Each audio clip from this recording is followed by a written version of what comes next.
The scent of smoke hit Theodora Taylor's nostrils before her eyes even opened, jarring her from a dreamless sleep into a nightmare. Outside her bedroom window, the Montana sky glowed an unnatural orange, turning the April night into a false dawn that promised only destruction.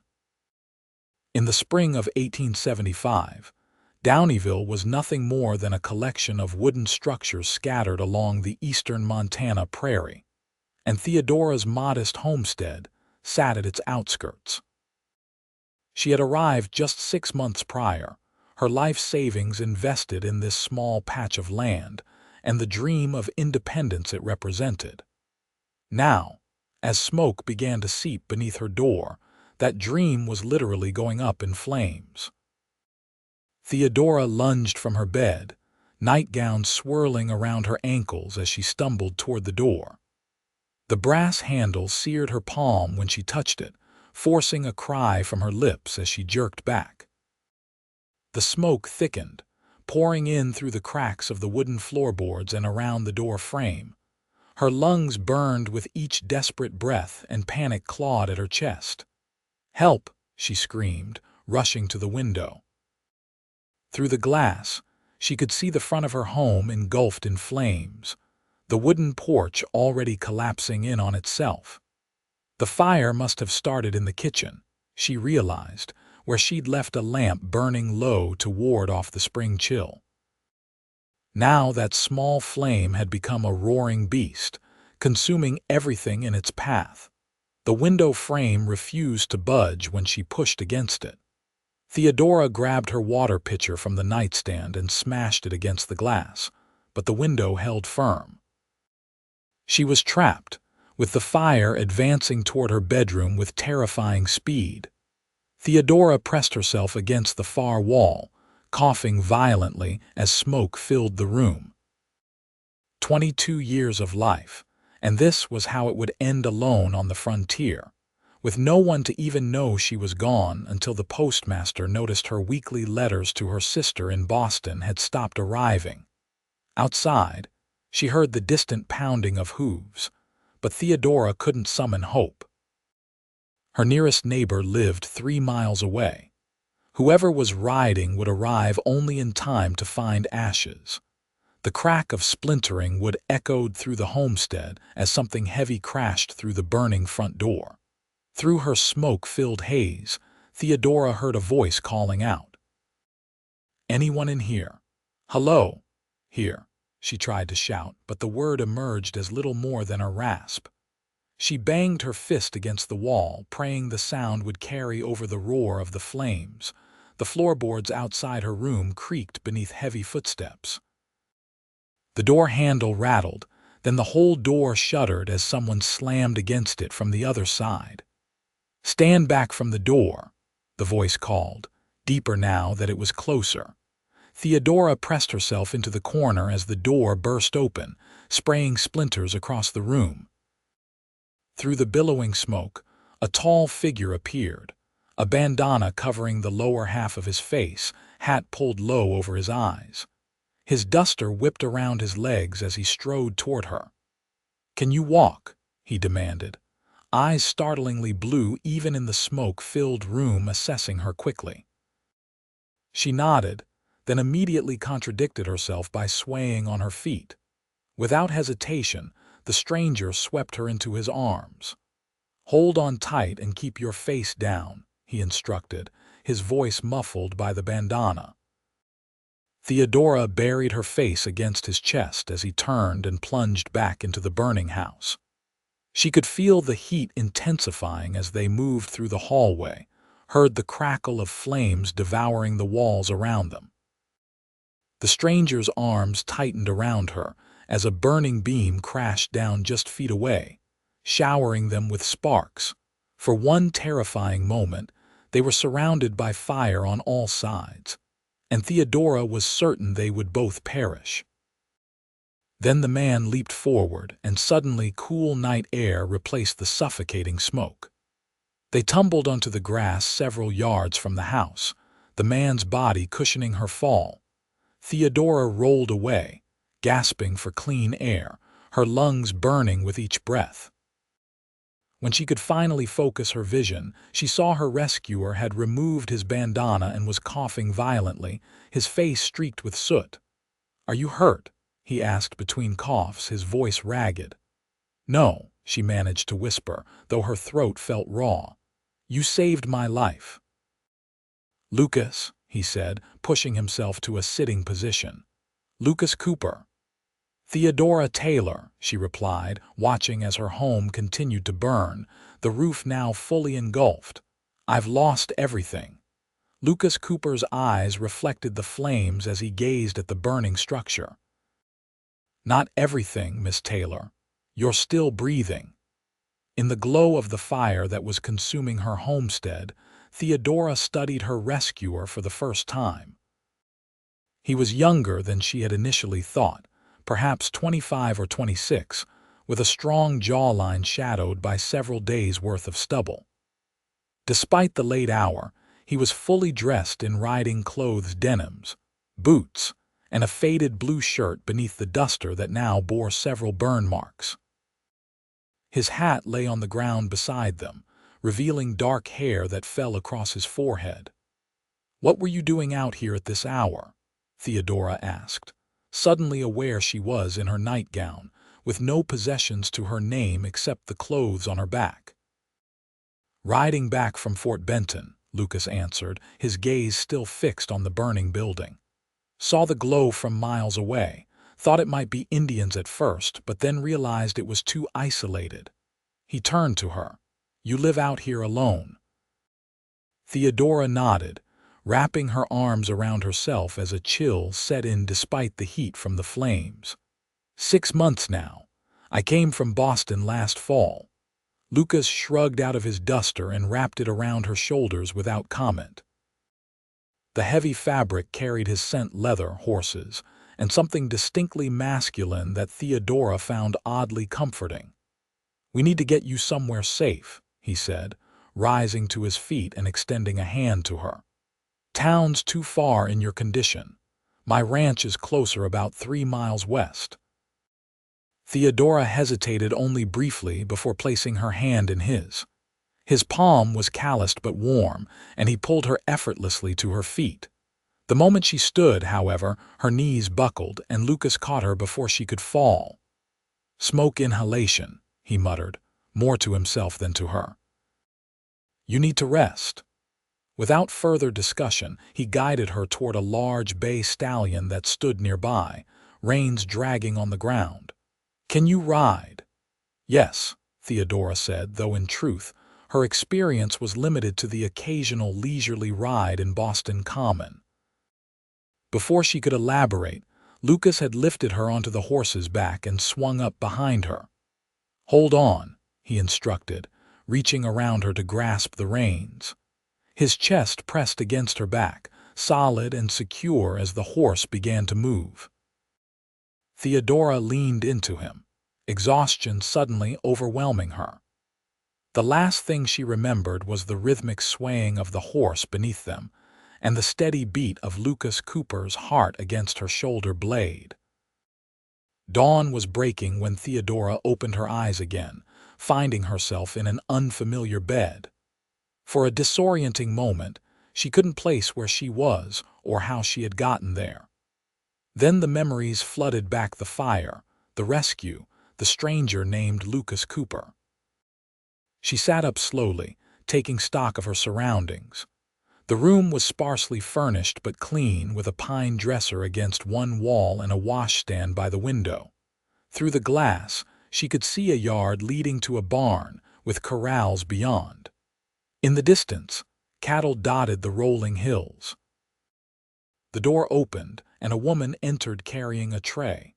She was perhaps 50, with graying hair pulled back in a severe bun, and a face etched with lines that spoke of years in the harsh Montana sun. "Ah, you're awake," the woman said, setting the tray on a small table. "I'm Mrs. Winters. I keep house for Mr. Cooper." "Theodora Taylor," she replied automatically. "Where is Mr. Cooper?" "Out checking the north pasture. Said to tell you to rest and that he'd be back by midday." Mrs. Winters poured a cup of coffee from the pot on the tray and handed it to Theodora.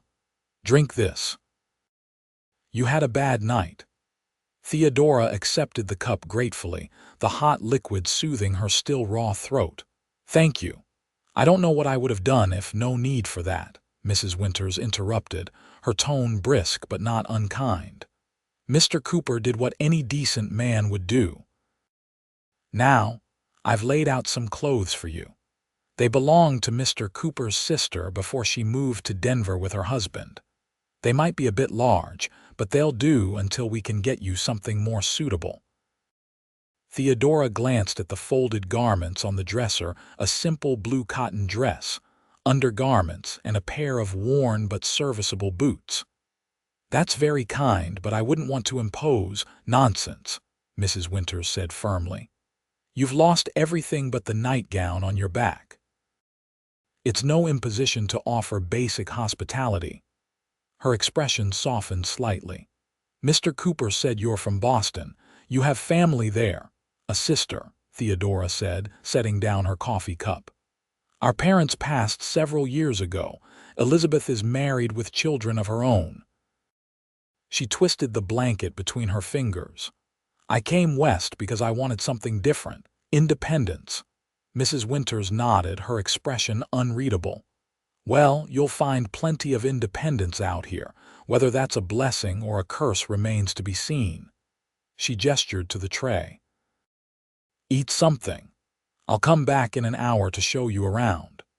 After the housekeeper left, Theodora ate the simple meal of eggs, bacon, and biscuits with more appetite than she would have expected given the circumstances. Then she washed quickly at the basin and dressed in the borrowed clothes. The dress was indeed too large, hanging loosely from her shoulders, but it was clean and whole more than she could say for her nightgown, which was torn and stained with soot. When Mrs. Winters returned, she led Theodora on a tour of the ranch house. It was larger than Theodora had initially thought, with a spacious kitchen, dining room and parlor on the ground floor, and 4 bedrooms upstairs.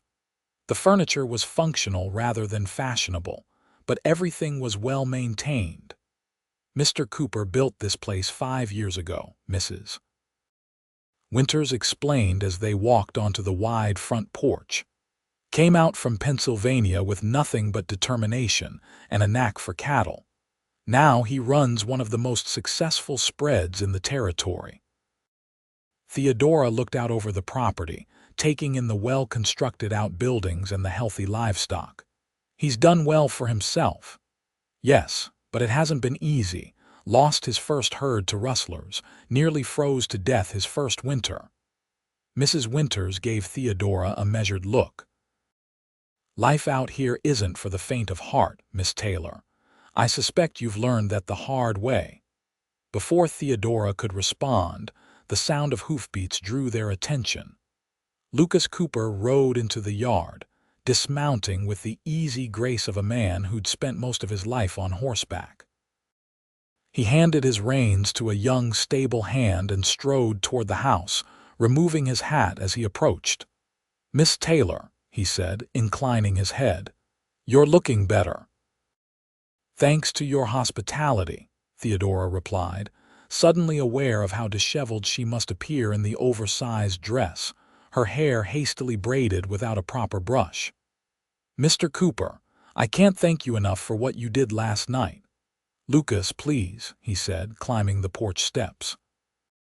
Up close, in the clear light of day, Theodora could better appreciate his features, the strong line of his jaw, the faint crow's feet at the corners of his eyes that suggested he smiled more than his current serious expression would indicate.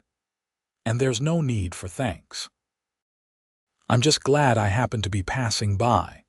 Nevertheless, I owe you my life." Lucas's mouth quirked slightly. "If you insist on owing me something, how about joining me for dinner? Unless you'd prefer to eat in your room." "Dinner would be lovely," Theodora said, surprised by the invitation. "But I don't want to impose any more than I already have." "It's no imposition. Besides, we need to discuss your situation." Lucas's blue eyes held hers steadily. "You've lost your home, Miss Taylor. That's not a small matter." Theodora felt a lump form in her throat as the reality of her circumstances hit her anew. Everything she owned, her clothes, her books, the few precious keepsakes she'd brought from Boston, the carefully saved money hidden in her mattress, all gone. "No," she managed. "It's not a small matter at all." "We'll talk after dinner," Lucas said, his tone gentler now. "In the meantime, make yourself at home. Mrs. Winters can show you the library if you're fond of reading." With that, he nodded to both women and continued into the house, leaving Theodora to wonder what exactly he meant by discussing her situation. She had no illusions about her position. She was homeless, penniless, and completely dependent on the kindness of a stranger. Whatever Lucas Cooper proposed, she was in no position to refuse. The library, as it turned out, was a pleasant surprise. One wall of the parlor was lined with bookshelves, filled with volumes ranging from practical guides on cattle ranching to classic literature. Theodora ran her fingers along the spines, pausing when she came to a well-worn copy of Jane Eyre. "Mr. Cooper is quite the reader," Mrs. Winters commented from the doorway. "Orders books from as far away as New York City. Says a man's mind needs cultivation as much as his land does." Theodora smiled, pulling the novel from the shelf. "My father used to say something similar. He was a professor at Harvard." "That explains your speech," the housekeeper said. "Most young ladies who come west aren't quite so educated." "My father believed women deserved education as much as men," Theodora said, opening the book to its title page. "He taught my sister and me alongside his students whenever possible." Mrs. Winters made a noncommittal sound. "Well, I'll leave you to your reading. Dinner's at 6. The washroom is at the end of the hall upstairs if you'd like to freshen up beforehand." Left alone, Theodora settled into a comfortable armchair by the window, losing herself in the familiar story as the afternoon sun cast long shadows across the room. The events of the previous night seemed almost dreamlike now, removed from her immediate reality. Yet the faint smell of smoke that still clung to her hair was a stark reminder of how close she had come to death. At 5:45, she reluctantly closed the book and made her way upstairs to the washroom. Mrs. Winters had left fresh water in the basin and a clean towel on the rack. Theodora did her best to make herself presentable, washing her face and hands and rebraiding her hair more neatly. She wished for a hairbrush, but the simple wooden comb provided would have to do. When she entered the dining room at precisely 6 o'clock, Lucas was already seated at the head of the table. He rose as she entered, pulling out the chair to his right. "You look rested," he observed as she sat down. "I trust you found something to occupy your afternoon." "Your library is impressive," Theodora said. "It's not often one finds such a collection so far from civilization." A smile touched Lucas's lips. "Some might argue that books are even more essential when civilization is distant. They keep the mind from growing as wild as the landscape." Mrs. Winters appeared with a tureen of soup, filling their bowls before retreating to the kitchen. The meal was simple but delicious potato soup, followed by roast beef with vegetables from last season's garden, preserved in the root cellar. Throughout dinner, their conversation remained light, touching on books they had both read, the challenges of Montana winters and the beauty of the landscape in spring. Lucas was more articulate than Theodora had expected, his vocabulary and knowledge suggesting an education similar to her own.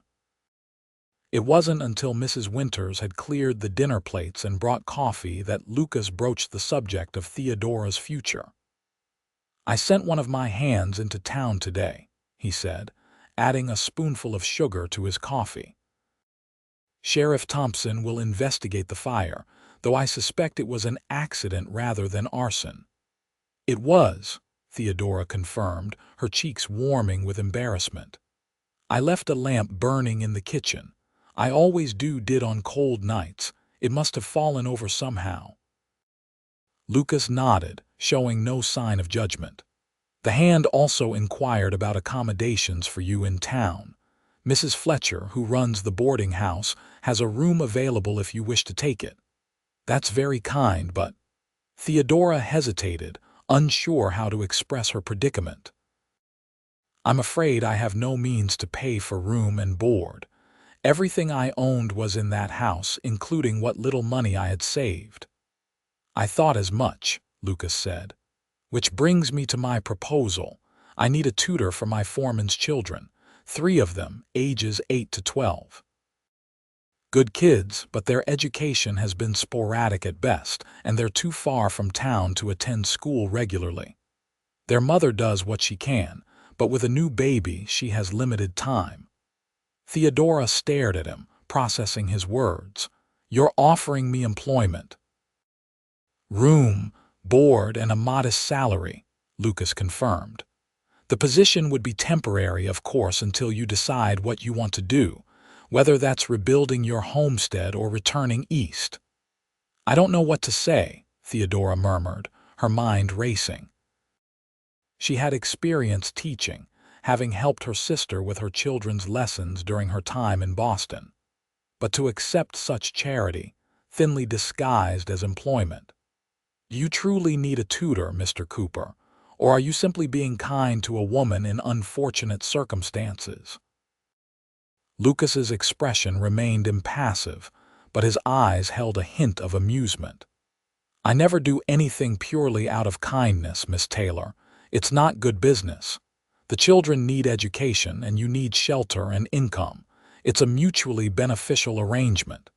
Theodora considered his offer. Pride urged her to refuse, to find her own way despite her circumstances. But practicality whispered that beggars couldn't be choosers, and she was, essentially, a beggar at this moment. When would you expect me to start? Monday, Lucas said. That gives you 3 days to recover from your ordeal and prepare. The children will come here for lessons 4 days a week, from 9 until 2. The rest of your time would be your own. And my accommodations. You can continue to use the guest room you occupied last night. You'll take your meals with me, and Mrs. Winters will see to your basic needs. It was an exceedingly generous offer, one that solved her immediate problems while allowing her time to plan her future. Yet something about it made Theodora uneasy. Perhaps it was the thought of being indebted to this man she barely knew, or the awareness of how such an arrangement might appear to others. People will talk, she said finally. An unmarried woman living in the home of a bachelor, regardless of the presence of a housekeeper. People always talk, Lucas replied with a shrug. I've never much cared for the opinion of those who have nothing better to do than gossip. But if it concerns you, we can put it about that you're a distant cousin, come to help with the ranch accounts and tutor the children. Theodora studied him across the table, trying to discern his motives. Was he truly as altruistic as he appeared, or was there something else behind his offer? In Boston, she had grown accustomed to men who presented a veneer of respectability while harboring less honorable intentions. But there was something straightforward about Lucas Cooper that made her inclined to trust him. Perhaps it was the fact that he had risked his life to save hers without a moment's hesitation, or the respect with which he had treated her since her arrival at his ranch. Very well, she said finally. I accept your offer with gratitude, but on one condition, and that is that you allow me to earn my keep in more ways than simply tutoring. I'm capable of helping with the household accounts, correspondence, and other matters that might require attention. A genuine smile spread across Lucas's face, transforming his features and causing something unexpected to flutter in Theodora's chest. I was hoping you'd say that. As it happens, I'm in dire need of someone who can make sense of my ledgers. Mrs. Winters is many things, but a bookkeeper is not one of them. Then we have an agreement, Theodora said, extending her hand across the table in a gesture more suited to a business transaction than a dinner conversation. I'll be your tutor and bookkeeper until I can establish myself again. Lucas took her hand in his grip firm but gentle. Welcome to the Cooper Ranch, Miss Taylor. I suspect you'll be good for this place. As their hands remained clasped for a moment longer than strictly necessary, Theodora couldn't help but wonder if the ranch might also be good for her in ways she hadn't anticipated when she first opened her eyes to find smoke filling her bedroom. The following days passed in a whirlwind of activity as Theodora settled into life at the Cooper Ranch. On her second day, Lucas drove her into Downeyville in his wagon, a journey that took the better part of an hour along rutted dirt roads. The town was smaller than she had expected, consisting of a main street with a general store, saloon, small church, sheriff's office, and a handful of other businesses. Their first stop was the sheriff's office, where Theodora gave her account of the fire to Sheriff Thompson, a weather-beaten man with kind eyes and a no-nonsense manner. He confirmed what she already knew: the fire had been an accident, and there was nothing left of her homestead worth salvaging. Your fortunate Cooper was riding by when he was, the sheriff said, glancing at Lucas, who stood by the door, hat in hand. Not many men would risk running into a burning building like that. I'm well aware of my good fortune, Theodora replied, unable to look at Lucas without remembering the feel of his arms around her as he carried her through the flames. From the sheriff's office, they proceeded to the general store, where Lucas insisted on purchasing essentials for Theodora: toiletries, undergarments, a nightgown, and 2 simple dresses that the storekeeper's wife altered on the spot to better fit her slender frame. You can repay me from your wages if it makes you feel better, Lucas said when she protested the expenditure. But you can't teach children in borrowed clothes that fall off your shoulders. Theodora reluctantly conceded the point, though she insisted on keeping track of every penny spent to ensure full repayment.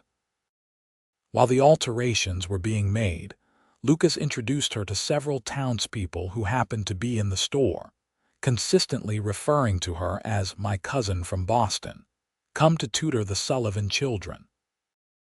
The lie slid easily from his lips, and Theodora played along, noting the curious glances from the women and the appraising looks from the men.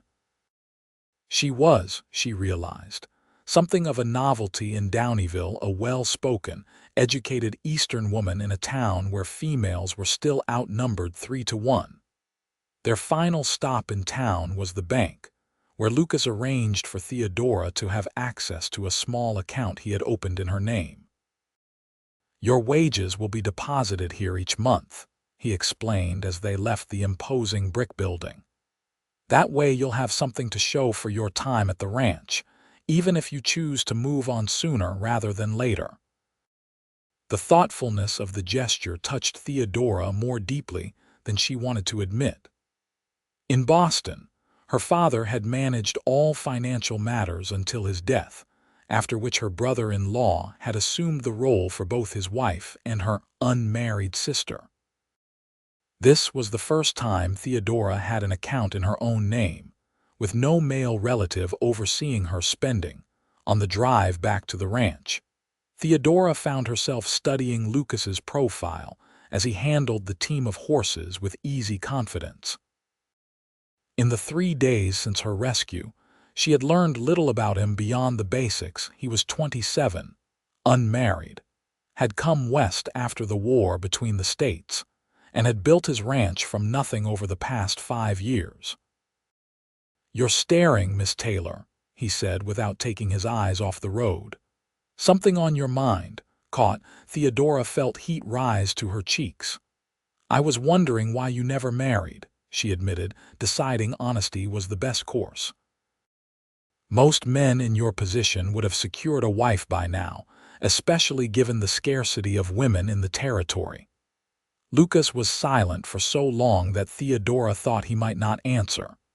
When he finally spoke, his tone was measured, revealing nothing of his thoughts. Marriage requires finding the right woman, not just any woman. I've been too busy building this ranch to look for her. And now, Theodora pressed, curiosity overcoming propriety. The ranch is established. Will you begin looking? A smile played at the corners of his mouth. Now you sound like Mrs. Winters. She's been trying to marry me off to every eligible female within 50 miles for the past 3 years. You didn't answer my question, Theodora pointed out. Lucas glanced at her then, his blue eyes holding hers for a brief moment before returning to the road. I suppose if the right woman presented herself, I might consider it. But she'd have to be something special, someone who could handle the challenges of ranch life without losing the qualities that make her uniquely herself. The description hung between them as the wagon rolled on, and Theodora found herself wondering what type of woman would meet Lucas Cooper's exacting standards. Someone strong but feminine, educated but practical, independent but willing to be a partner. Someone, she realized with a start, not unlike herself. The thought was unsettling, and Theodora quickly dismissed it. Her situation was temporary, a stepping stone to rebuilding her independence. Developing any kind of attachment to Lucas Cooper, or imagining he might develop one to her, would only complicate matters. Yet as the ranch came into view, its buildings solid and welcoming against the backdrop of rolling hills, Theodora couldn't deny a growing sense that this place, and the man beside her, might come to mean more to her than she had initially anticipated. Monday morning arrived with clear skies and a cool breeze that carried the scent of spring across the prairie. Theodora rose early, dressing in one of her new dresses, a serviceable blue calico with a white collar that lent her a suitably teacherly appearance. She had spent much of Sunday preparing for her first lessons. Reviewing the limited supply of schoolbooks Lucas had procured from town and planning activities appropriate for children of varying ages and abilities. Breakfast was a quiet affair, with Lucas already gone to the far pastures and Mrs. Winters too busy with household duties to engage in conversation. By 8:30, Theodora had arranged the ranch's rarely used dining room as a makeshift classroom, with books, slates, and writing implements laid out on the polished oak table. At precisely 9 o'clock, a wagon pulled into the yard, and Theodora went to the porch to greet her new pupils. The Sullivan family lived in a small house near the creek that marked the eastern boundary of the Cooper Ranch. Patrick Sullivan, Lucas's foreman, was a broad-shouldered Irishman with a booming voice and easy laugh.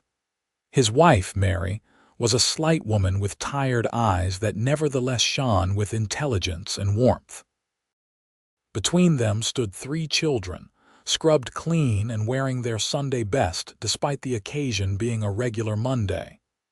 "Miss Taylor," Patrick said, doffing his hat. "These are my youngsters, Matthew, the eldest at 12, Sarah, who's 10 going on 20, and young Daniel, who's just turned 8. He placed a hand on each child's shoulder as he introduced them.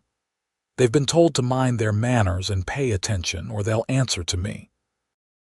"I'm sure that won't be necessary, Mr. Sullivan," Theodora replied with a smile, addressing the children directly. "I believe we'll get along just fine as long as everyone tries their best." The children regarded her with varying degrees of curiosity and apprehension. Matthew, already showing signs of the man he would become, looked skeptical but respectful. Sarah's eyes darted between Theodora's face and her dress, clearly assessing this new authority figure. Daniel simply stared, thumb hovering near but not quite in his mouth, as though he were fighting the urge to self-soothe. "Well then, we'll leave you to it," Patrick said, I'll be back at 2 to collect them, unless Mr. Cooper wants them to stay for lessons in ranch work afterward. After the Sullivan parents departed, Theodora led the children into the makeshift classroom, where she spent the first hour assessing their current knowledge. As she had suspected, their education had been inconsistent. Matthew could read passably well, but struggled with arithmetic. Sarah showed a natural aptitude for figures but needed work on her penmanship. And Daniel, bright but fidgety, required frequent changes of activity to maintain his focus. By noon, when Mrs. Winters brought in a tray of sandwiches and lemonade, Theodora had developed a clear plan for each child's education. They ate on the porch, enjoying the spring sunshine, and Theodora used the opportunity to learn more about her pupils' interests and aspirations. "Mr. Cooper says you're his cousin from Boston," Sarah said between bites of her sandwich. "Is Boston as big as they say?" "Bigger," Theodora replied.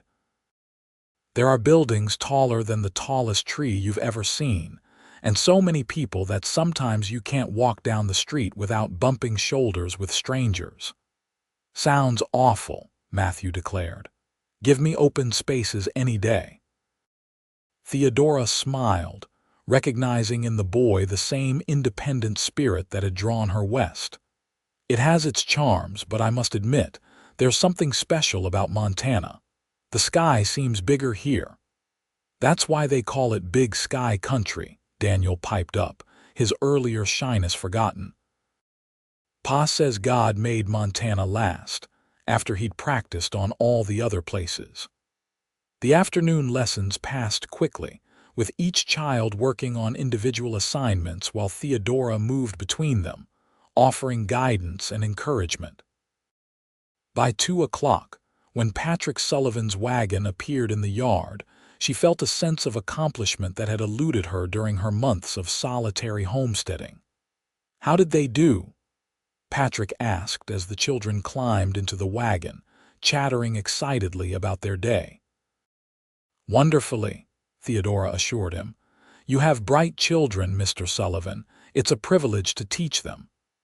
The genuine warmth in Patrick's smile told Theodora she had passed an important test. The Sullivan family might be employees of Lucas Cooper, but their approval would significantly impact her standing within the ranch community.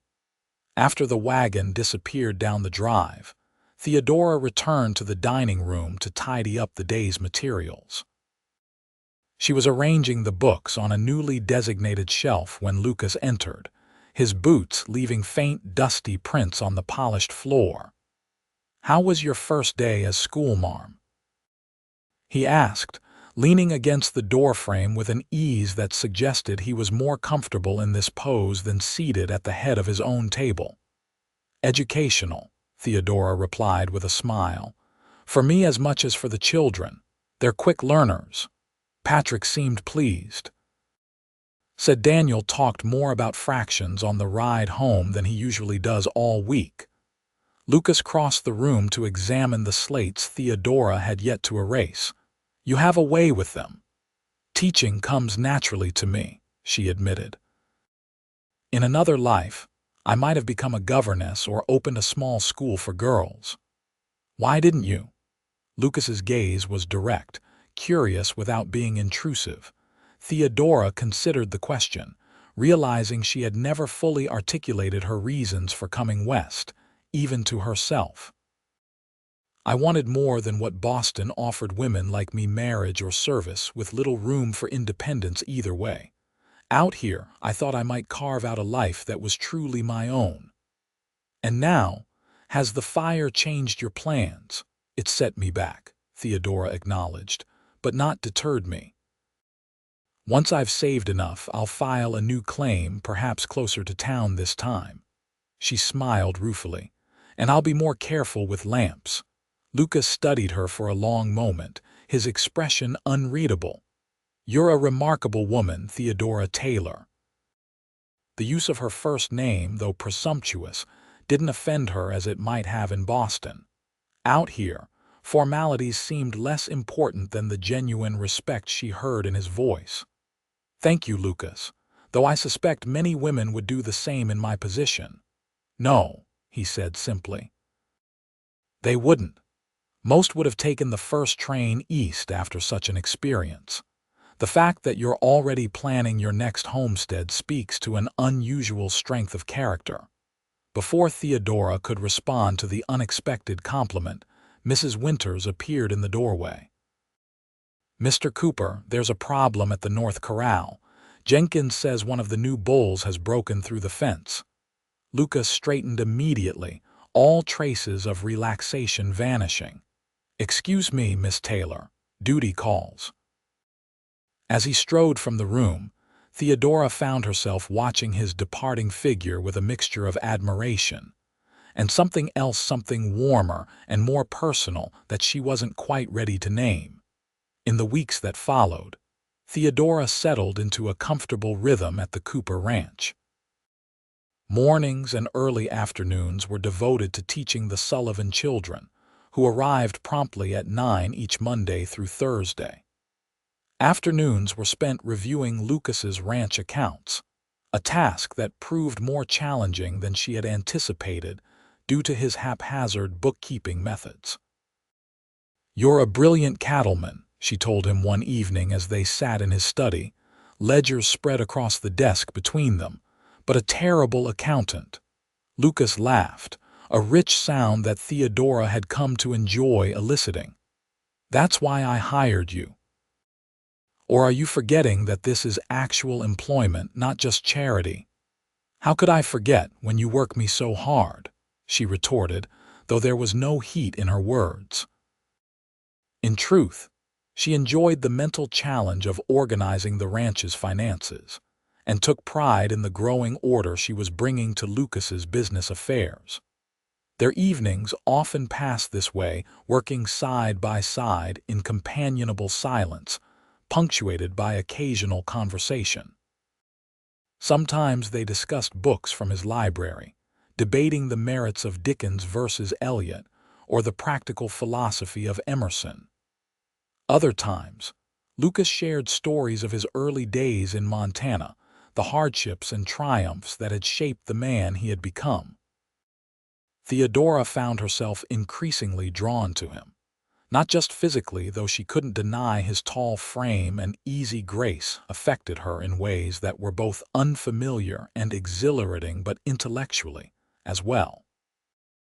Lucas Cooper might lack formal education beyond the basics, but his mind was sharp, his observations insightful, and his curiosity boundless. For his part, Lucas seemed to enjoy her company equally, often lingering over dinner or coffee longer than necessary, finding reasons to seek her out during the day. He never overstepped the bounds of propriety, always addressing her as Miss Taylor in the presence of others, never entering her room, maintaining a respectful physical distance even when they were alone, but Theodora sensed a growing tension between them, an awareness that neither acknowledged openly. On a sunny Thursday in late May, nearly 2 months after the fire, Theodora dismissed the Sullivan children early. It was Sarah's birthday, and Mary Sullivan had planned a special dinner for the family. As the wagon pulled away, Lucas rode into the yard, returning earlier than usual from his daily inspection of the ranch. "No students," he called as he dismounted, handing the reins to a waiting stable hand. "Birthday celebration," Theodora explained, shielding her eyes against the afternoon sun. "I thought I might walk down to the creek since the day is so fine. I've been cooped up with ledgers all week." Lucas hesitated, then said, "I was heading that way myself. The south pasture needs checking and it's on the route. Would you care for company?" The invitation was casual, yet Theodora felt a flutter of anticipation as she accepted. They set off together, following a well-worn path that led through a small stand of cottonwoods and down to the creek that cut across the eastern portion of the ranch. The spring runoff had subsided, leaving the water clear and moderate in its flow, perfect for wading on a warm day. "I used to come here often during my first summer," Lucas said as they reached the bank. "Would sit right on that rock and think about giving up, heading back east with my tail between my legs." He pointed to a flat boulder that jutted out over a deeper pool in the creek. "What changed your mind?" Theodora asked, settling onto the rock and removing her boots and stockings. The water looked invitingly cool, and propriety be damned, she intended to enjoy it. Lucas watched as she dangled her feet in the creek, a smile playing at the corners of his mouth. "Stubbornness, mostly. I told everyone back home I was going to make something of myself out west. Couldn't bear the thought of returning a failure." "Pride is a powerful motivator," Theodora agreed, wiggling her toes in the cold water. "That and I fell in love with this land." Lucas sat beside her, though he made no move to remove his boots. "There's something about Montana that gets under your skin, becomes part of you in a way that's hard to explain to those who haven't experienced it." Theodora nodded, understanding exactly what he meant. Despite the hardships, the brutal winters, the isolation, the constant struggle against elements both natural and human, there was a raw beauty to this place that spoke to something deep within her. "I felt it too, almost from the moment I arrived. As though I'd found a place where I could truly breathe." They sat in companionable silence for a time, watching the water flow past. A red-tailed hawk circled overhead, its sharp cry echoing across the open land. "May I ask you something personal?" Lucas said finally, his gaze fixed on the distant hills. "You may ask," Theodora replied, curious. "Though I reserve the right not to answer." He smiled at that. "Fair enough.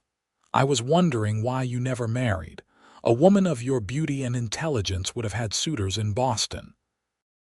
The question took her by surprise, though perhaps it shouldn't have. They had been dancing around personal matters for weeks, sharing thoughts on everything except their own hearts. "I had offers," she admitted, "but none that promised the life I wanted. The men who courted me saw a potential wife and mother, not a person with dreams and ambitions of her own." "And what dreams and ambitions brought Theodora Taylor west?" Lucas turned to look at her directly, his blue eyes intense in the afternoon sun.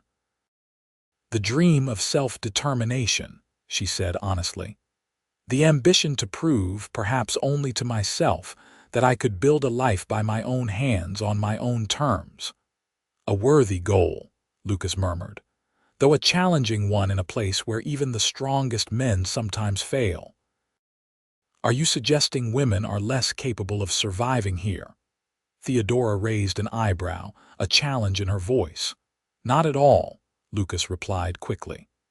"If anything, I've found women often have the kind of resilience this land demands. They bend rather than break when the winds blow hardest." He paused, then added more softly, "You've certainly proven that much in the way you've handled your setbacks." The sincerity in his voice warmed Theodora more than the spring sunshine. "Thank you, though I've had considerable help." "You would have found your way regardless," Lucas said with conviction. "I merely provided a temporary haven." A haven it had become. Theodora realized this ranch with its well-ordered routines, the satisfying work of teaching and bookkeeping, and most of all, the company of the man beside her.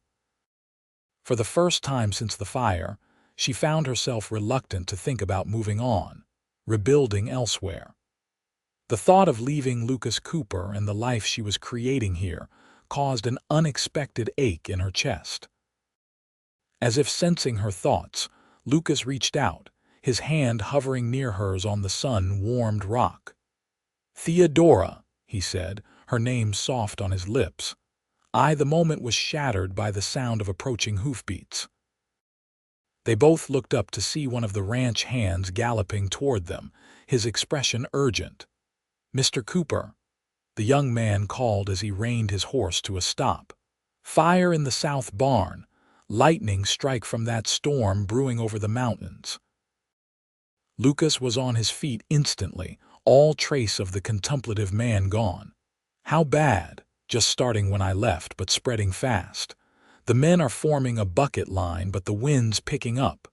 Without another word, Lucas turned to Theodora. Get back to the house. Tell Mrs. Winters what's happened. She'll know what to do. Before she could respond, he was running toward the ranch hand, who had already turned his horse. Lucas swung up behind the man, and they galloped back toward the main buildings, leaving Theodora alone by the creek. For a moment, she stood frozen, the word fire echoing in her mind, bringing with it memories of smoke and terror. Then, forcing aside her fear, she hurriedly pulled on her stockings and boots and began running back toward the house. By the time Theodora reached the ranch, chaos had engulfed the normally orderly yard. Men shouted to one another as they formed a line from the well to the south barn, passing buckets of water hand to hand. The barn itself was partially engulfed, flames licking up the weathered wood of its eastern wall, black smoke billowing into the sky where storm clouds gathered. Mrs. Winters stood on the porch, directing several women who had appeared from the various workers' cottages scattered around the property. "You," she called to Theodora, "help Martha gather blankets from the linen closet. We'll need them for smothering sparks if the wind carries them to the house." Theodora followed a young woman, presumably Martha, into the house, grateful for clear instructions that left no time for panic. They returned moments later with armfuls of blankets, which Mrs. Winters distributed to women stationed at strategic points around the main building. "Where's Mr. Cooper?" Theodora asked, scanning the chaotic scene for Lucas's familiar figure. Mrs. Winters pointed toward the burning barn. "Where do you think? Leading the bucket line and trying to get the horses out." Horror seized Theodora as she realized Lucas had placed himself in the greatest danger. Through the open barn doors, she could see figures moving within the smoke-filled interior, leading frightened horses to safety. Even as she watched, a section of the roof collapsed, sending a shower of burning debris onto the yard below. "Lucas!" The cry escaped her before she could stop it, and she started forward, only to be caught firmly by Mrs. Winters. "Don't you dare," the housekeeper said sharply. "The last thing those men need is another person to worry about. Make yourself useful here." Chastened but still frantic with worry, Theodora took her place beside Martha, ready to smother any sparks that might threaten the main house. The next hour passed in a blur of smoke, shouts, and the acrid smell of burning wood. Finally, when the barn was nothing more than a smoldering shell and the horses had all been secured in the corral, the men began to return to the yard. Theodora searched anxiously for Lucas among them, her heart racing with fear. When she finally spotted him, relief flooded through her with such force that her knees nearly buckled. He was walking slowly toward the house, his clothes blackened with soot, his face streaked with sweat and ash, but alive and apparently uninjured. Without thinking, she ran to him, stopping just short of throwing her arms around him. "Are you all right?" she demanded, her eyes scanning him for any sign of injury. "Fine," Lucas replied, his voice hoarse from smoke. "Everyone's accounted for, human and animal alike." "You could have been killed," Theodora said, unable to keep the accusation from her tone. The fear she had felt watching him enter the burning building had shaken her more deeply than she wanted to admit. Lucas looked at her with surprise, then understanding. "I couldn't ask my men to do something I wouldn't do myself," he said simply. "Those horses represent a significant investment, but more than that, they are my responsibility." Before Theodora could respond, Mrs. Winters appeared with a bucket of clean water and several towels. "Get yourself cleaned up," she told Lucas. Then come inside and let me look at those burns." For the first time, Theodora noticed the angry red marks on Lucas's forearms where his rolled-up shirt sleeves had exposed skin. "You are hurt," she said accusingly. "Nothing serious," Lucas insisted, though he winced as he dipped a towel in the water and began to wipe his face. "I've had worse shaving." Despite his protests, Theodora helped him clean the worst of the soot from his skin, noting with concern the blisters forming on his hands and arms. When they entered the house, she insisted on assisting Mrs. Winters in applying salve to the burns, her gentle touch belying the turmoil of emotions within her. As she wrapped a clean bandage around his forearm, Theodora's fingers brushed against Lucas's skin, and she felt him tense slightly at the contact.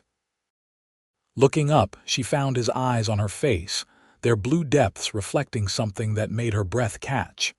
"Thank you," he said quietly, his voice meant for her alone despite Mrs. Winters's presence across the room. "For your concern and your care." "You would do the same for me," Theodora replied, thinking of the night he had carried her from her burning home. "In fact, you already have." A smile touched Lucas's lips.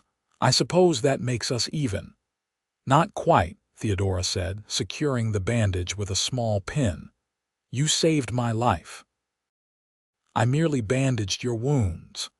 "Some might argue the latter requires greater courage," Lucas murmured, his hand turning to capture hers briefly before releasing it. "Especially when the patient is as stubborn as I am." The moment of connection, brief as it was, sent warmth spreading through Theodora's body. In that instant, she acknowledged what she had been avoiding for weeks. She was falling in love with Lucas Cooper, against all her better judgment and carefully laid plans for independence. The realization should have frightened her, yet strangely, it brought a sense of clarity. Whether or not anything came of these feelings, they were real, and denying them would only complicate her already complex situation. That evening, after a subdued dinner during which Lucas recounted the extent of the damage to the barn and his plans for rebuilding, Theodora retreated to the porch. The storm that had brought the lightning responsible for the fire had passed, leaving the sky clear and star-filled. She sat on the wide swing, gently rocking as she contemplated the day's events and what they had revealed about her heart. The screen door creaked, and Lucas stepped onto the porch, his movements slightly stiff from the day's exertions.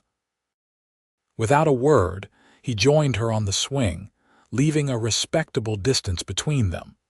For several minutes, they swayed in silence, the only sound the gentle creak of the chains and the distant lowing of cattle in the night pasture. "I saw your face when I came out of the barn," Lucas said finally. "You were afraid for me." Theodora kept her gaze fixed on the distant mountains, silver in the moonlight. "Of course I was. I would have been concerned for anyone in danger." "Is that all it was? Concern?" The directness of the question forced Theodora to look at him. In the pale moonlight, Lucas's features were partially shadowed, but his eyes caught the light, intent on her face. "What are you asking exactly?" "I think you know," Lucas replied, his voice low. "We've been circling each other for weeks, Theodora, playing at cousin and teacher, employer and employee when we both feel something more." The frankness of his words both thrilled and alarmed her. In Boston, such a conversation would have been unthinkably forward. But this wasn't Boston, and Lucas Cooper wasn't a drawing-room suitor. "It would be inappropriate," she said, though the protest sounded weak even to her own ears. "I'm dependent on your charity employment," Lucas corrected firmly. "And if that's the only obstacle, it's easily resolved. The Sullivan children have made remarkable progress under your tutelage. I could hire a proper tutor from Bozeman for the fall term, and you could pursue your homesteading plans without complication." "You would send me away?" Theodora asked, surprised by the pain the thought caused her. Lucas moved closer on the swing, close enough that she could feel the warmth of him beside her. "That's the last thing I want," he said quietly. "But I won't keep you here under false pretenses either. If you stay, Theodora, I want it to be because you choose to, not because circumstances force you to."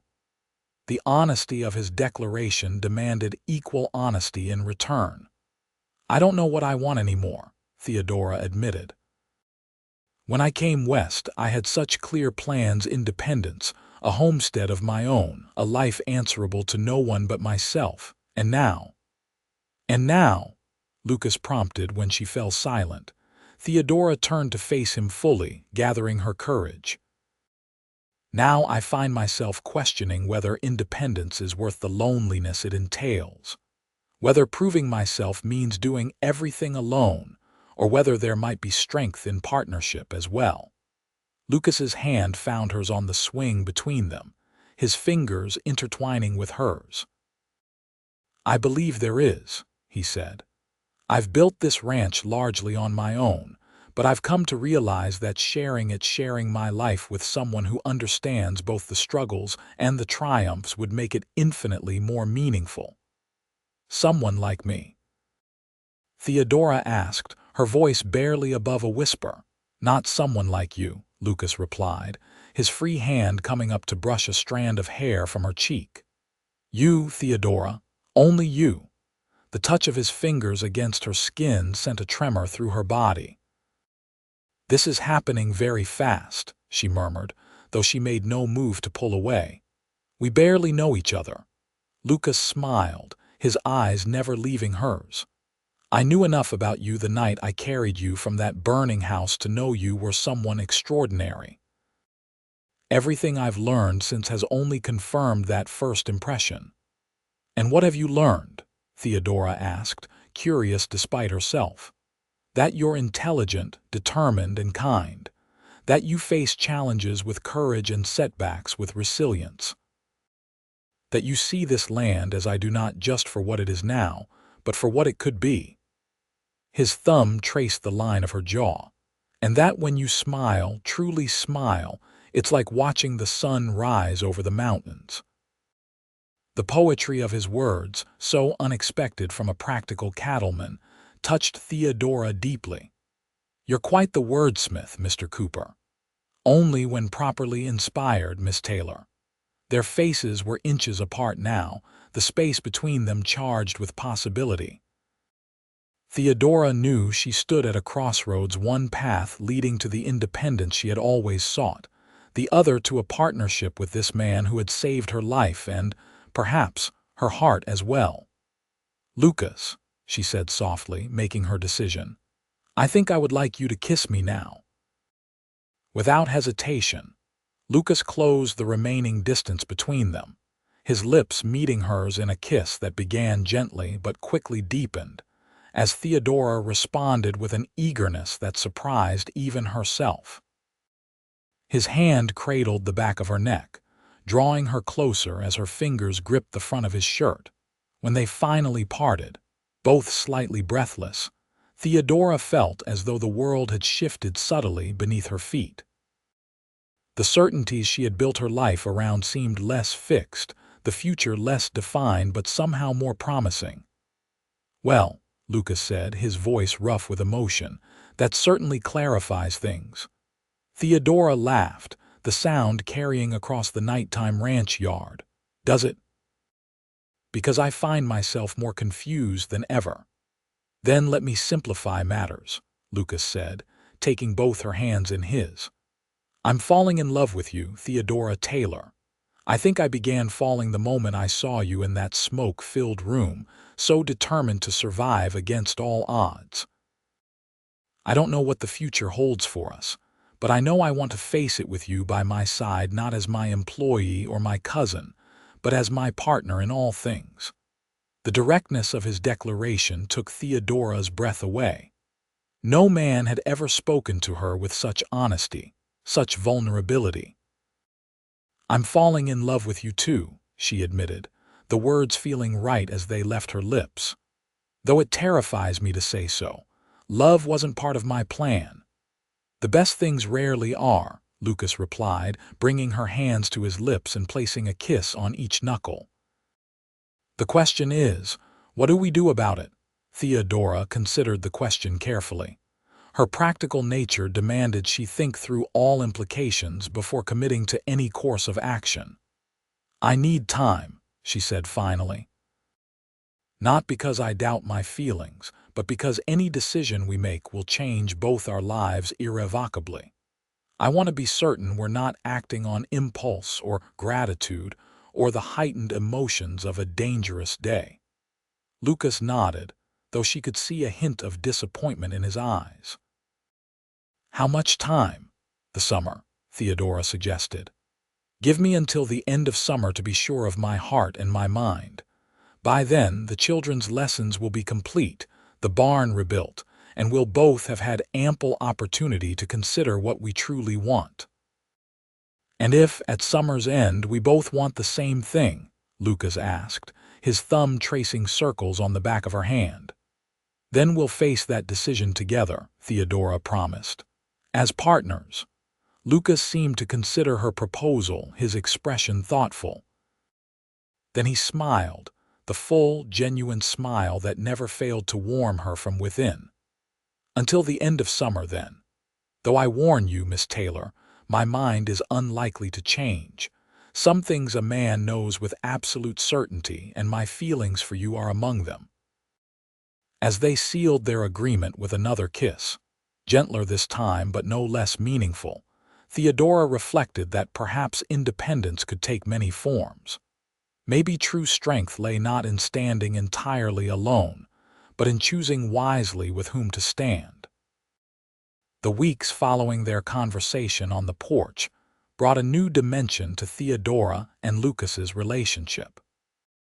Outwardly, little changed. She continued teaching the Sullivan children and managing the ranch accounts.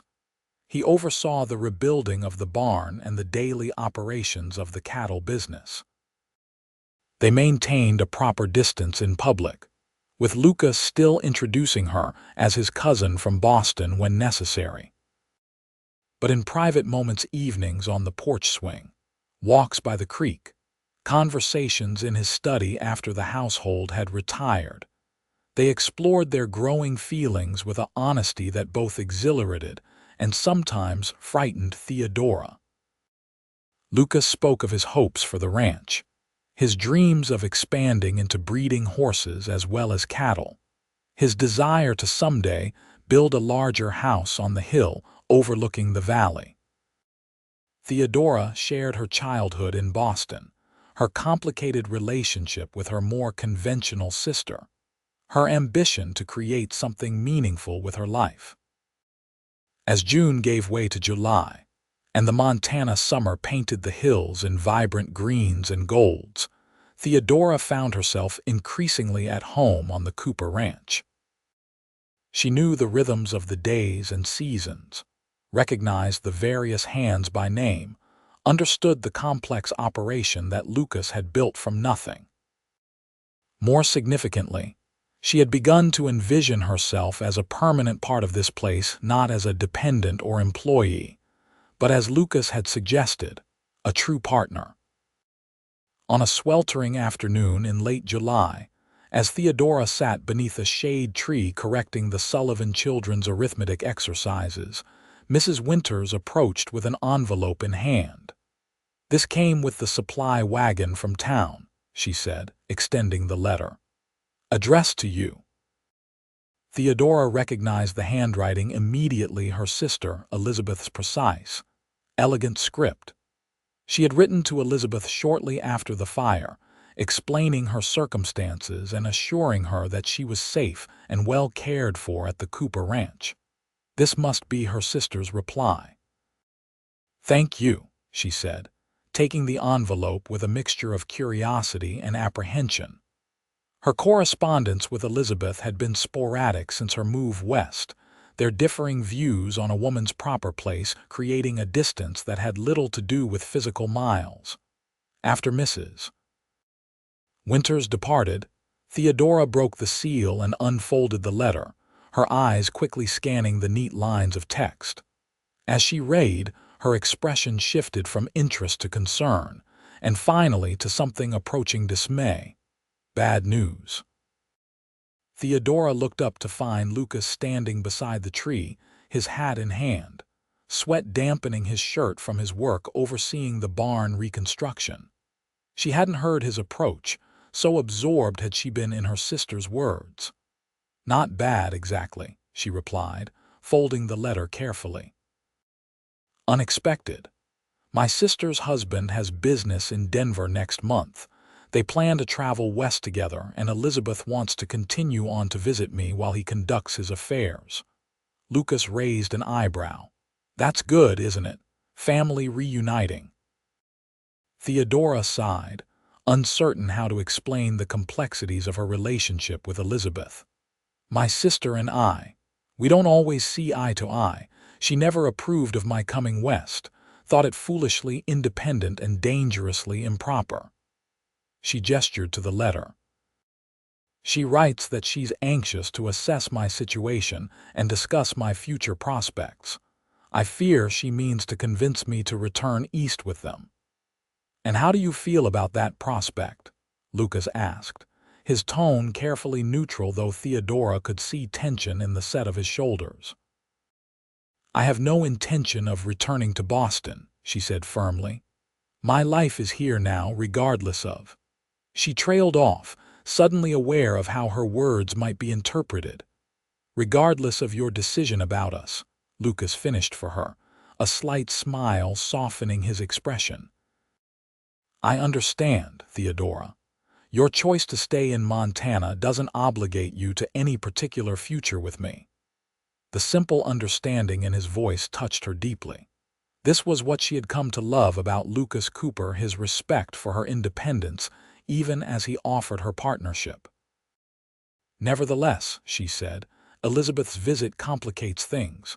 She'll expect to stay with me, and when she discovers I'm living in the home of an unmarried man—" "Cousin or not," Lucas agreed wryly. "When do they arrive?" "Mid-August, according to the letter. Her husband's business should take about a week, after which they'll begin the journey home." Lucas considered this information, his expression thoughtful. "The new school teacher arrives the first week of August. The children's lessons will be finished by then, and you'll have fulfilled your obligation to me professionally." "Yes," Theodora agreed, uncertain where he was leading. "Perhaps," Lucas suggested carefully, "by the time your sister arrives, your situation here could be clarified in a way that would alleviate her concerns about propriety." Theodora's heart quickened as she understood his implication. "Lucas, are you suggesting nothing you're not ready for?" he assured her quickly. "Only that the timing of your sister's visit might provide an opportunity for us to consider our future together somewhat earlier than we had planned." The prospect was both tempting and terrifying. Theodora had asked for the summer to be certain of her feelings, and while her heart had grown increasingly sure of its attachment to Lucas, her mind still harbored doubts. Not about him, but about herself, whether she could truly reconcile her desire for independence with the compromises that any partnership, even one as equal as Lucas offered, would require. "I need to think," she said finally. "Elizabeth's visit changes the circumstances, but I don't want to make a decision based on external pressure rather than my own certainty." Lucas nodded, accepting her response without visible disappointment. "Of course. You asked for time until the end of summer, and that remains yours to take." He replaced his hat, preparing to return to work. "But know this, Theodora, whatever you decide and whenever you decide it, my feelings for you won't change. I've given my heart freely, with no expectations attached." As he walked away, Theodora watched him go, the letter from Elizabeth still clutched in her hand. The coming weeks would force a decision she had hoped to make in her own time, at her own pace. Yet perhaps this was the nature of life, rarely allowing the luxury of perfect timing or complete certainty. That evening after dinner, Theodora sought Lucas in his study, where he sat reviewing correspondence by lamplight. He looked up as she entered, his expression warming at the sight of her. "I've been thinking about Elizabeth's visit," Theodora said without preamble, taking the chair opposite his desk. "About what it means for us." Lucas set aside his letters, giving her his full attention. "And what conclusions have you reached?" "That I'm tired of living according to others' expectations," Theodora said with sudden conviction. "I came west to escape the constraints of Boston society, yet I've still been bound by concerns about what's proper, what people might think, what my sister would say." "It's natural to care about such things," Lucas observed. "Social norms exist for a reason. Yes, but they shouldn't dictate our happiness." Theodora leaned forward, her eyes intent on his face. "I know what I want, Lucas. I've known for weeks, but have been afraid to acknowledge it fully, even to myself." "And what is it you want?" Lucas asked quietly, though his eyes had darkened with an emotion Theodora had come to recognize. "You," she said simply. "A life with you on this ranch, building something meaningful together. Not because circumstances force us together, or because it's the proper thing to do, but because I love you." The words, once spoken, seemed to hang in the air between them, irrevocable and true. Lucas rose from his chair, circling the desk to kneel before her, taking both her hands in his. "Are you certain?" he asked, his voice rough with emotion. "I don't want you to feel rushed because of your sister's visit." "Elizabeth's letter was the catalyst, not the cause," Theodora assured him. "It merely forced me to examine feelings I already held." She squeezed his hands. "I love you, Lucas Cooper.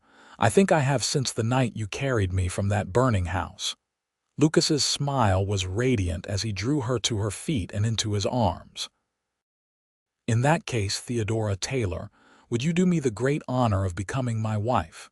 Not to appease your sister or satisfy propriety, but because we choose each other, freely and wholeheartedly?" "Yes," Theodora said, her heart fuller than she had ever thought possible. "Yes, I will marry you." Their kiss sealed the promise, tender yet passionate, the culmination of months of growing feelings and the beginning of a lifetime together. When they finally parted, Lucas reached into his pocket and withdrew a small velvet box. "I've been carrying this for weeks," he admitted sheepishly. "Waiting for the right moment, hoping you would choose to stay." Opening the box, he revealed a ring, not an ostentatious diamond of the sort that adorned the fingers of Boston society ladies, but a simple gold band inset with a small, perfect sapphire that matched the color of his eyes. "It was my mother's," Lucas explained as he slipped it onto Theodora's finger. "The only thing of value she brought with her from Pennsylvania. My father gave it to her when they decided to make a life together, just as we're doing now." Theodora stared at the ring, a tangible symbol of the commitment they were making to each other. It fit perfectly, as if it had always been meant for her hand. "It's beautiful," she whispered. "I'll treasure it always."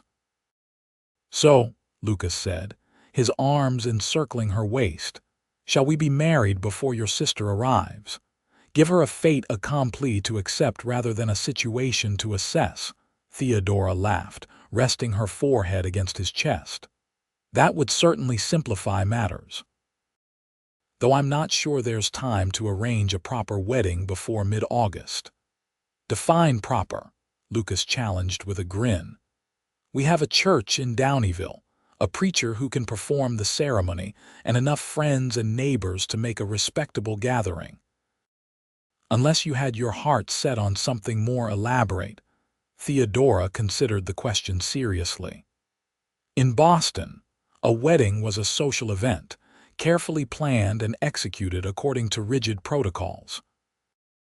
But here in Montana, such formalities seemed less important than the sincerity of the commitment being made.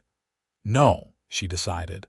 "I want something simple, meaningful, and true to who we are, just like this ring." Then we'll be married on the first Sunday in August, Lucas declared, giving us just over 2 weeks to prepare. Is that acceptable? More than acceptable, Theodora assured him, reaching up to touch his cheek. It's perfect. News of their engagement spread quickly throughout the ranch and into Downieville. Mrs.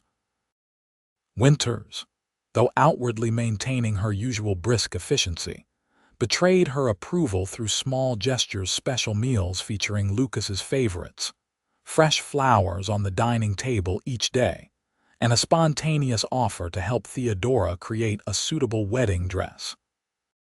Nothing fancy, the housekeeper said as they examined fabrics at the general store in town, but you should have something new for the occasion. With Mrs. Winters's unexpected assistance and the skillful hands of Mary Sullivan, who proved to be an excellent seamstress, Theodora soon had a simple but elegant dress of cream-colored cotton, adorned with lace that the storekeeper's wife had been saving for a special order. The women of the ranch and town rallied around her, offering advice, small gifts, and genuine congratulations that touched Theodora deeply. The Sullivan children were equally enthusiastic, especially Sarah, who begged to be allowed to help with the flowers for the ceremony. Ma says you'll need orange blossoms for luck, the girl informed Theodora during their final lesson before the new teacher's arrival. But they don't grow here, so we'll use wildflowers from the meadow instead. Lucas, for his part, approached the wedding preparations with the same methodical efficiency he applied to ranch operations, ensuring that invitations were delivered, arrangements made with the preacher, and accommodations secured for guests traveling from outlying areas. Yet beneath his practical exterior, Theodora could see his genuine excitement in the way his eyes lingered on her across rooms, the gentle touch of his hand at her elbow, the private smiles they shared when no one was watching. The night before the wedding, as they sat together on the porch swing that had become their favorite spot for conversation, Lucas took Theodora's hand, his expression unusually solemn. "I want you to know," he said, his thumb tracing the outline of her engagement ring, "that I understand what you're giving up to marry me. Your independence, your homestead dreams, I'm not giving them up," Theodora interrupted gently. "I'm transforming them. My dream was never about being alone, Lucas. It was about having agency in my own life, making my own choices rather than having them dictated by society or family expectations." She squeezed his hand. "Choosing you is the most independent decision I've ever made." Lucas's smile returned, relief evident in his eyes. "Even so, I want you to know that this ranch will be ours, not just mine. Your name will be on the deed alongside mine. Whatever we build here, we build together." The offer touched Theodora deeply.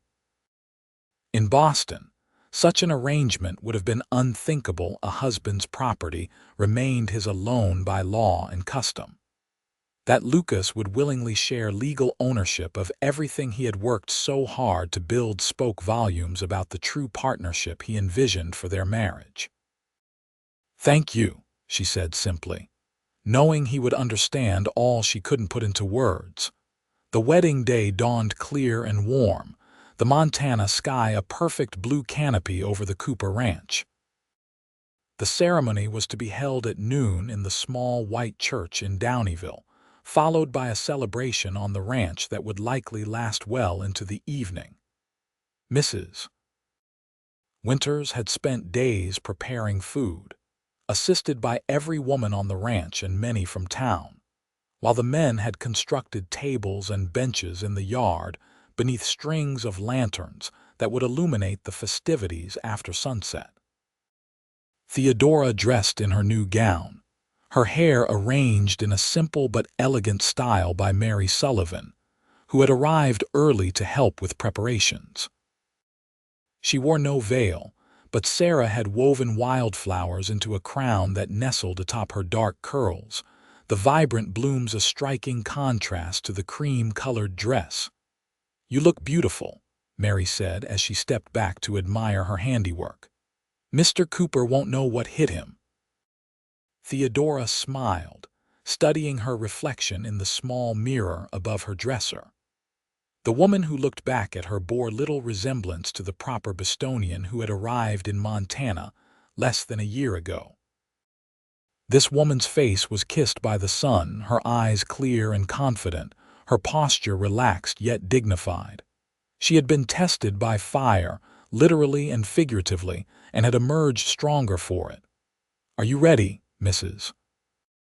Winters appeared in the doorway, dressed in her Sunday best, a rare smile softening her normally stern features. "The wagon's waiting to take us to town."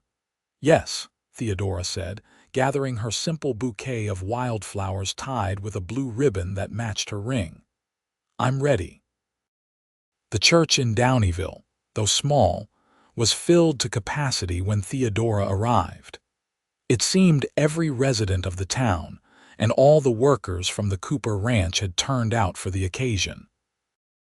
As she entered on the arm of Patrick Sullivan, who had offered to escort her in the absence of her father or brother, Theodora saw Lucas standing at the altar, tall and handsome in a new black suit, his usually unruly hair neatly combed, his eyes finding hers immediately across the crowded room.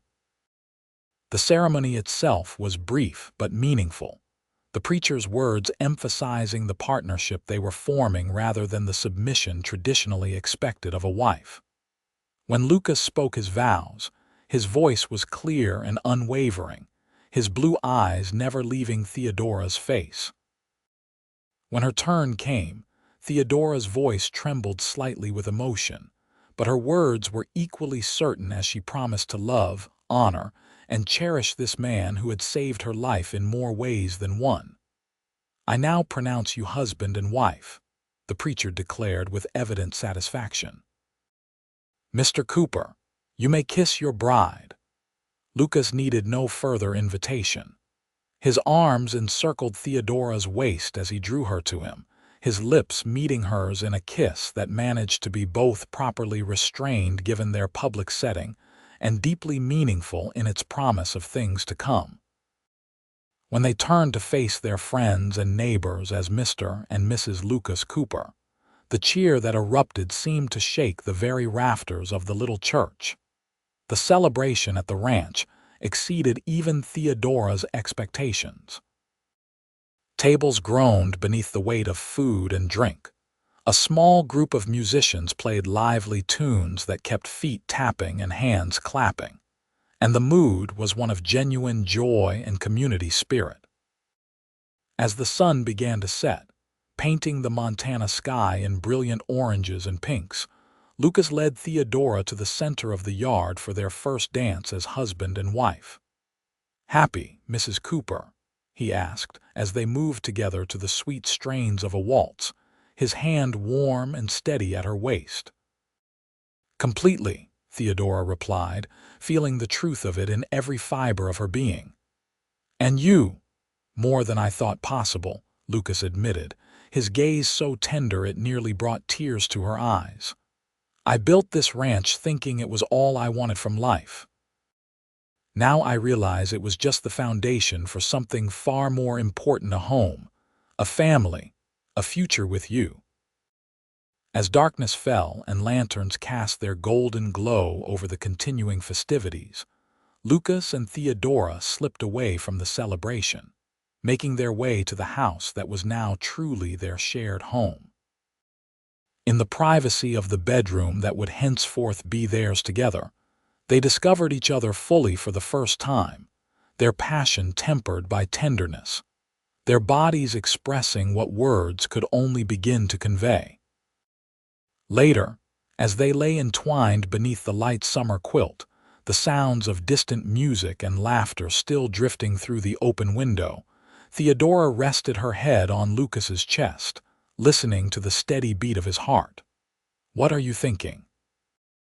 he asked, his fingers tracing lazy patterns on her bare shoulder. That sometimes the worst moments of our lives lead to the best, she replied thoughtfully. If my homestead hadn't burned, if you hadn't happened to be riding by that night. I prefer to think it was more than chance, Lucas said, pressing a kiss to her forehead. Some things are meant to be, Theodora. Some paths are destined to cross. Whether it was fate, chance, or some combination of the two, Theodora knew with absolute certainty that she was exactly where she belonged in this place, in this moment, in the arms of the man who had run through flames to carry her to safety, and in doing so, had carried her into a life more fulfilling than any she could have imagined for herself. Elizabeth Taylor Wilson arrived in Downeyville exactly as scheduled in mid-August, descending from the stagecoach with the slightly dazed expression of someone who had endured a long and uncomfortable journey. Her husband, Henry, a prosperous Boston merchant with business interests extending increasingly westward, had already continued on to Denver, leaving his wife in the care of her sister. Theodora, waiting beside the stagecoach stop with Lucas, immediately recognized the familiar tall, slender figure despite the travel dust that covered Elizabeth's fashionable traveling suit. The sisters embraced cautiously, each assessing the other after nearly a year of separation. "You've changed," Elizabeth said, holding Theodora at arm's length. "You look different." "Marriage agrees with her," Lucas interjected smoothly, stepping forward to introduce himself. "Lucas Cooper, your new brother-in-law. Welcome to Montana, Mrs. Wilson." Elizabeth's eyes widened in surprise, darting to the simple gold band on Theodora's left hand, then back to Lucas's face. "Marriage? But your letter said nothing about—" "It was rather sudden," Theodora explained, slipping her arm through her husband's. "We were married just 2 weeks ago, actually. I would have written, but I knew you were already traveling west." Elizabeth's expression clearly indicated that she had much to say on the subject, but good breeding prevented her from making a scene in the middle of Downeyville's Main Street. "How?" "Serendipitous. I look forward to hearing all about this unexpected development." The journey to the Cooper Ranch passed in strained conversation, with Elizabeth commenting on the vast emptiness of the landscape, the dust of the roads, and the primitive nature of the town they had just left. Theodora responded with patience, understanding that her sister was uncomfortable in this unfamiliar environment, and likely shocked by the news of her marriage. When they arrived at the ranch, however, even Elizabeth's critical eye seemed impressed by the well-maintained buildings, the prosperous appearance of the cattle operation, and the solid comfort of the main house. Mrs. Winters had prepared the guest room with special care, and a hot bath awaited the travel-weary visitor. "We'll give you time to rest and refresh yourself," Theodora said as she showed Elizabeth to her room. "Dinner will be at 6, but if you're too tired, we can have a tray sent up." "Nonsense," Elizabeth replied briskly. "I've come all this way to see you, Theodora. I won't hide away in a bedroom, regardless of how tired I might be." She paused, her expression softening slightly. "Besides, I'm eager to learn more about this husband you've acquired so suddenly." Left alone to bathe and change, Elizabeth appeared punctually at the dinner table at 6 o'clock, dressed in a simple but elegantly tailored evening gown that made Theodora acutely aware of the more practical nature of her own wardrobe. Yet Lucas's appreciative glance as she took her place at the table assured her that, in his eyes at least, she was perfectly attired. Throughout dinner, Elizabeth observed the interaction between Theodora and Lucas with a shrewd, assessing gaze. She noted the easy way they anticipated each other's needs, the private smiles they exchanged over shared references, the natural rhythm of their conversation that included her without being forced. By the time Mrs. Winters served coffee in the parlor, Elizabeth's rigid posture had relaxed somewhat, though her expression remained guarded. "So," she said when Lucas excused himself to attend to a matter in the barn, leaving the sisters alone, "tell me how this marriage came about." "The last I heard, you were determined to be an independent homesteader, answerable to no man." Theodora sipped her coffee, considering how best to explain the transformation her life had undergone. "I was," she acknowledged, "but then my homestead burned to the ground and I nearly died with it." Elizabeth gasped, setting her cup down with a clatter. "Burned? You never mentioned. I didn't want to worry you," Theodora explained. "It happened in April. I left a lamp burning in the kitchen and somehow it ignited the curtains. By the time I woke, the house was engulfed in flames." "But how did you escape?" Elizabeth demanded, her face pale with belated fear for her sister. "Lucas," Theodora said simply. "He was riding past, saw the fire, and came to investigate, found me trapped in my bedroom and carried me out through the flames." She smiled softly at the memory, terrible as it had been. "He risked his life for a complete stranger."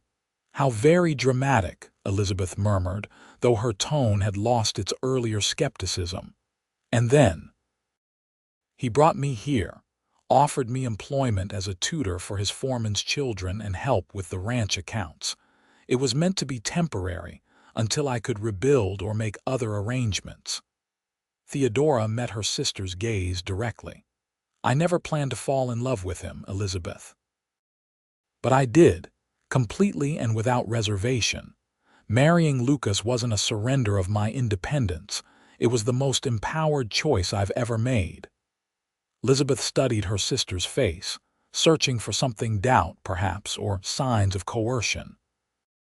Finding neither, she sighed, a small smile finally softening her features. "You do look happy, Theo.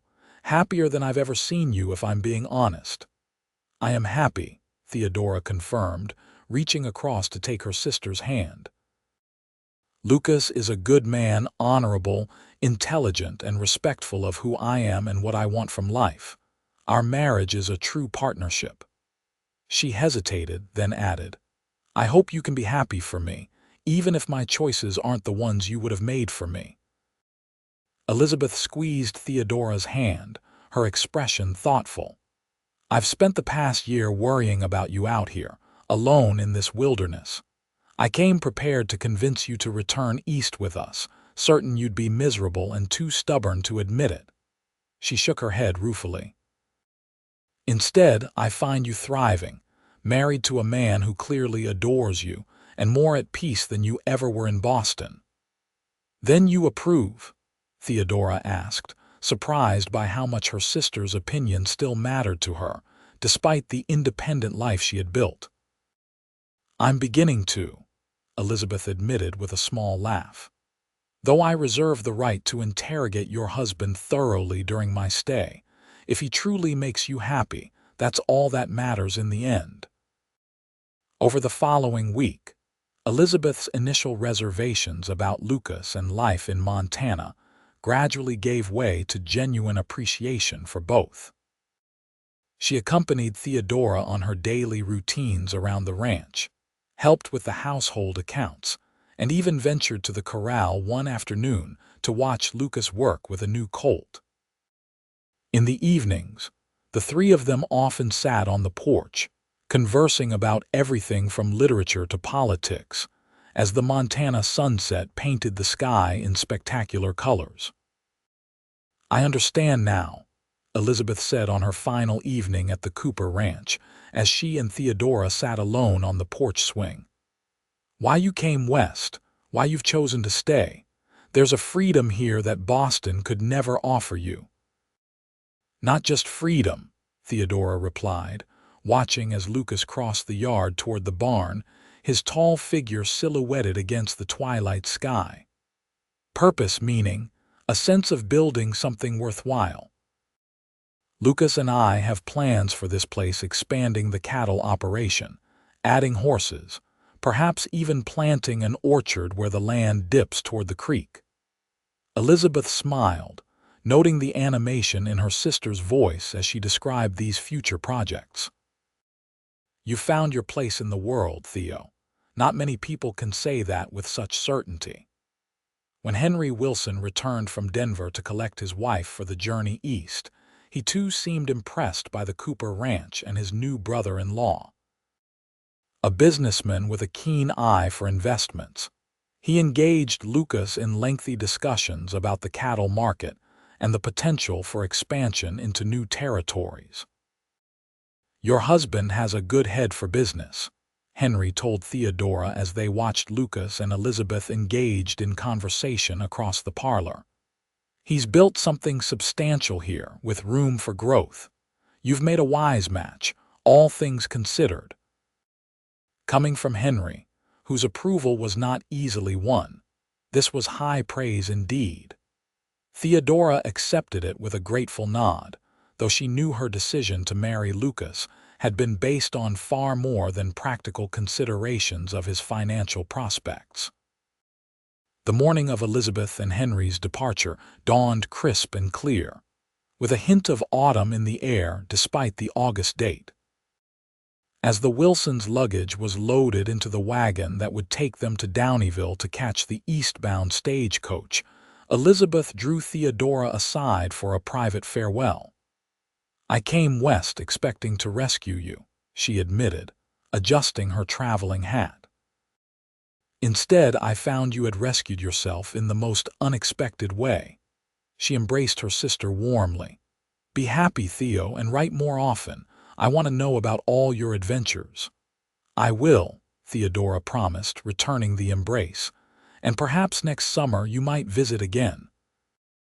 Bring the children. I'd love for them to experience ranch life, even briefly."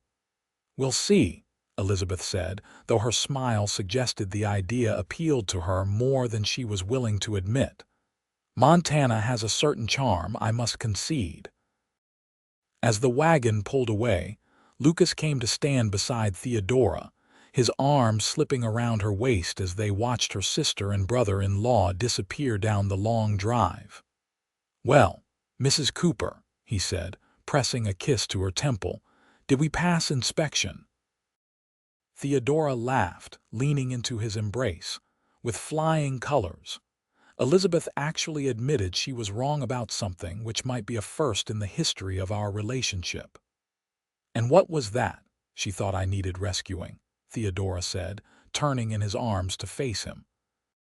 She didn't understand that sometimes being carried through flames isn't the end of independence, but the beginning of something even more powerful. Lucas's smile was tender as he drew her closer. "And what would that be?" "Partnership," Theodora replied, rising on tiptoe to kiss him. "The kind where two people are stronger together than either could be alone." As their lips met in the bright Montana morning, Theodora knew with absolute certainty that the fire that had destroyed her homestead had not ended her dreams of independence, but transformed them into something richer and more enduring. In Lucas Cooper's arms, she had found not a rescuer who diminished her strength, but a partner who amplified it, a man who had run through flames to save her life, and in doing so, had helped her build a life worth living. 3 years later, as winter settled over the expanded Cooper Ranch, Theodora sat in the nursery of the new house Lucas had built on the hill overlooking their domain. In her arms, their second child, a son born just 2 months prior, slept peacefully, his tiny features a perfect blend of his parents'. Across the room, Lucas knelt beside their 2-year-old daughter, Emma, helping her arrange wooden blocks into increasingly precarious towers. "Again, Papa," Emma demanded as the blocks tumbled, her dark curls so like Theodora's bouncing with excitement. "Build it higher." "Always reaching for the sky, just like your mother," Lucas said with a laugh, gathering the blocks for another attempt. He glanced up, catching Theodora's gaze across the room, his blue eyes still capable of sending warmth spreading through her body after 3 years of marriage.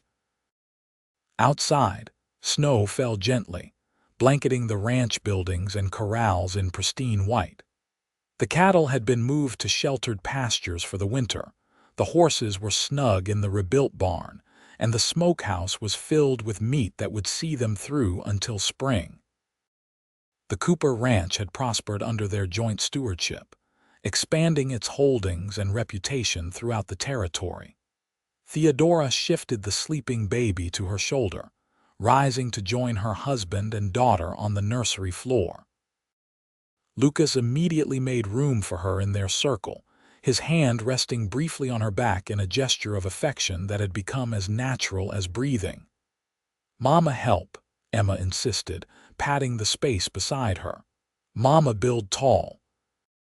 "Yes, my love," Theodora agreed, settling beside her daughter with the baby still cradled against her shoulder. "We'll build something wonderful together." As the family constructed an elaborate castle of wooden blocks, their laughter warming the room despite the winter chill beyond the windows, Theodora reflected on the journey that had brought her to this moment. From the independent young woman who had ventured west alone to the wife, mother, and partner she had become, each step had been a choice sometimes difficult, occasionally painful, but ultimately right for the life she wanted to create. The fire that had threatened to end her story had instead become merely one chapter in a much longer narrative, a narrative she continued to write each day alongside the man who had run through flames to carry her to safety, and in doing so, had carried her home.